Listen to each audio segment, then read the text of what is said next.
A atuação do Flamengo contra o Botafogo gerou muitas reclamações de torcedores rubro-negros nas redes sociais. Isso por conta das opções do técnico Abel Braga. São muitas, são fartas.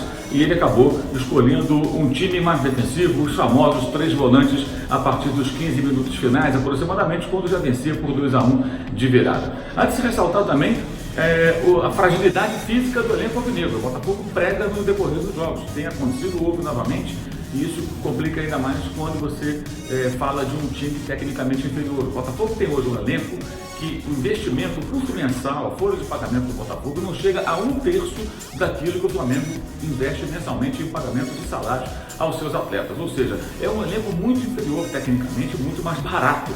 Não há como você estabelecer uma comparação pau a pau na hora de avaliar um jogo. Você tem que entender que, independentemente da história do Botafogo, o grande clube brasileiro, o grande rival do próprio Flamengo, nesse momento, em 2019, é um Botafogo fragilizado economicamente, com um time tecnicamente inferior, que depende de atletas que conseguem pescar no mercado, contra um Flamengo que investe pesado, pagando multas rescisórias altas para contar com jogadores como o Bruno Henrique, que na individualidade virou o jogo. Bruno Henrique tem características importantes que faltavam ao Flamengo. É um atacante de lado que aparece na área, que faz gols, que cria situações de perigo.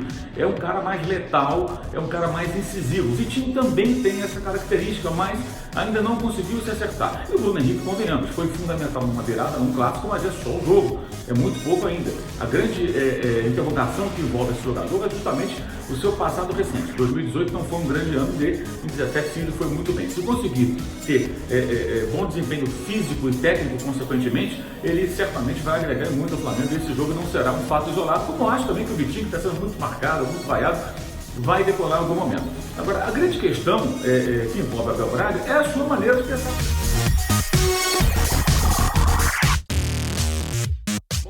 E aí não vai aqui uma crítica feroz, um fora Abel, nada disso. Vamos com calma. O Abel é assim.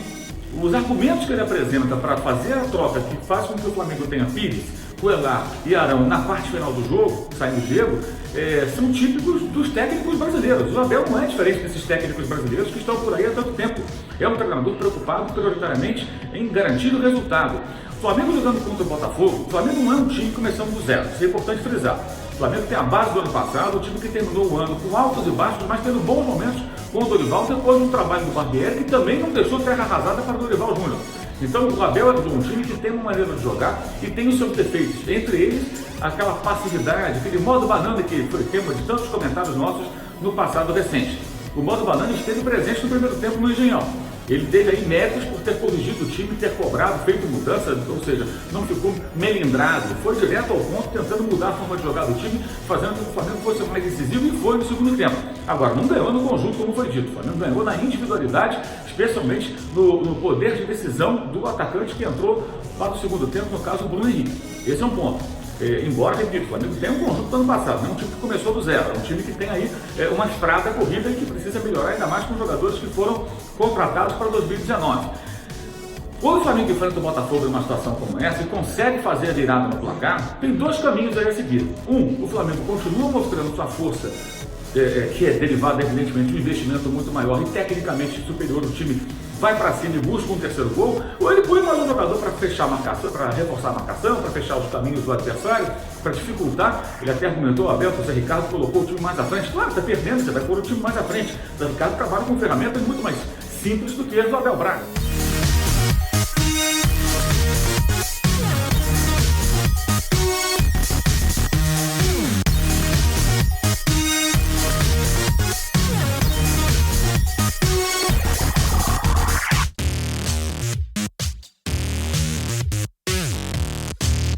Mas no momento que você consegue a virada e o adversário, no caso do Flamengo, o adversário do Flamengo, o Botafogo, reage tentando ser mais agressivo com mudanças na sua equipe, tem 2 caminhos. Ou você fica defendendo ali aquele resultado, ou você vai tentar agredir o adversário para fazer um terceiro gol. Mas o Flamengo não criou chances depois disso. É óbvio que vai criar chances depois disso. O adversário vai se lançar, automaticamente vai abrir a sua defesa, vai deixar a guarda mais baixa e a equipe tecnicamente superior vai ter algumas oportunidades, como o Flamengo teve até o gol anulado no final.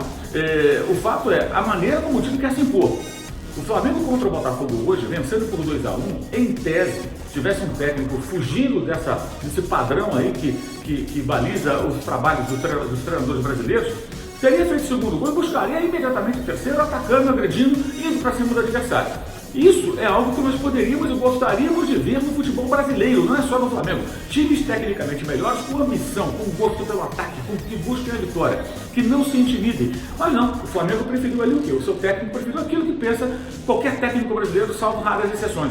Estou ganhando o jogo, virei por 2-1 para 2-1, vou me defender, vou segurar o resultado. Isso nitidamente tem incomodado os torcedores, porque o Flamengo hoje, com o investimento que faz, muito maior do que os seus rivais cariocas, ele tem que, por obrigação, se impor de uma outra forma. Não dá para engolir aquele argumento como se fosse um jogo parelho ali de dois elencos mais ou menos iguais. Não é isso, a diferença é clara, é abissal, o Botafogo luta com dificuldades, está conseguindo se reorganizar, mas não tem ferramentas, não tem jogadores, tem um elenco muito mais pobre tecnicamente. E o Flamengo se submete a tentar administrar um resultado como se estivesse jogando, digamos, contra o Palmeiras, né? Ou contra um Cruzeiro, ou contra um Grêmio, ou contra um Inter, ou contra um Corinthians mesmo, que está passando por mudanças, com várias contratações, mas é um time mais cascudo. Né? Não, com São Paulo, que fez vários investimentos. O Flamengo está jogando contra o Botafogo. O Botafogo hoje não figura entre esses principais times do Brasil. O próprio Botafoguense sabe disso.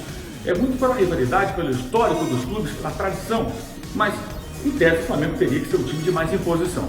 Dificilmente será com o Abel. Por quê? Ah, você é contra o Abel? Não, eu sou contra o Abel, apenas eu constato que o Abel não é diferente dos outros treinadores brasileiros. É o mesmo padrão de comportamento, a mesma forma de ver futebol, é a mesma maneira de pensar futebol. E aí a coisa segue dessa maneira. A grande questão é, o Flamengo contrata, como eu falei no vídeo anterior, depois do jogo passado, quando o Flamengo empatou com o Resende jogando com o time B para C. Também uma escalação que não deu para entender, como eu falei na oportunidade. O Flamengo contrata esses jogadores todos para quê? Para se defender entrincheirado com 3 volantes segurando o jogo. Se fossem 3 volantes que saíssem para o jogo, 3 jogadores que criassem muito, você até pode entender, né? Mas primeiro o Ilharão, que é titular, sabe-se lá como, por quê? Aliás, as pessoas parecem que esqueceram a última partida do Ilharão e do Flamengo em 2018. O jogo contra o Atlético Paranaense, ele foi até expulso, foi um desastre, a situação foi péssima. Ele ali comprometeu demais, até alguns bons momentos que teve como o Dorival Júnior. Mas ele não é intocável, entre o técnico e ser técnico, eles têm a paixão por isso. Porque os técnicos brasileiros gostam desse tipo de jogador.